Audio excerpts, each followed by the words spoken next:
ஈரோடு மாவட்டம் சத்தியமங்கலத்தில் தனியார் பேருந்துகள் காதை கிழிக்கும் வகையில் காற்று ஒலிப்பான்கள் அடித்துச் செல்வது பொதுமக்களுக்கு தொந்தரவாக இருந்த நிலையில் பேருந்து நிலையத்திற்கு சென்று தனியார் பேருந்துகளில் பொருத்தப்பட்டிருந்த காற்று ஒலிப்பான்களை அதிரடியாக கழற்ற வைத்த சத்தியமங்கலம் மோட்டார் வாகன ஆய்வாளர் கண்ணன் அவர்களின் அதிரடி நடவடிக்கை மக்களிடையே பாராட்டுதலை பெற்றுள்ளது.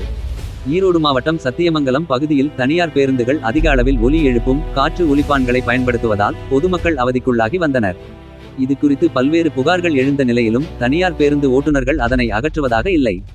இந்நிலையில் சத்தியமங்கலம் பேருந்து நிலையத்தில் மோட்டார் வாகன ஆய்வாளர் கண்ணன் தலைமையில் போக்குவரத்து ஆய்வாளர் குருசாமி, துணை போக்குவரத்து ஆய்வாளர் மகேஸ்வரன் மற்றும் போக்குவரத்து காவலர்கள் அரசு மற்றும் தனியார் பேருந்துகளில் திடீரென ஆய்வு மேற்கொண்டனர்.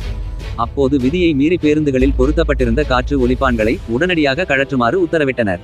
பேருந்து நிலையத்தில் ஒவ்வொரு தனியார் பேருந்துகளையும் தமிழக கர்நாடக மாநில அரசு பேருந்துகளையும் சோதனை செய்ததில் விதிகளை மீறி தனியார் பேருந்துகளில் பொருத்தப்பட்டிருந்த 50க்கும் மேற்பட்ட காற்று ஒலிப்பான்களை பறிமுதல் செய்ததோடு வாகன ஓட்டுநர் மற்றும் உரிமையாளர்களை எச்சரித்தனர். மோட்டார் வாகன ஆய்வாளர் கண்ணன் அவர்களின் நடவடிக்கை பொதுமக்களிடையே பாராட்டுதலை பெற்றுள்ளது.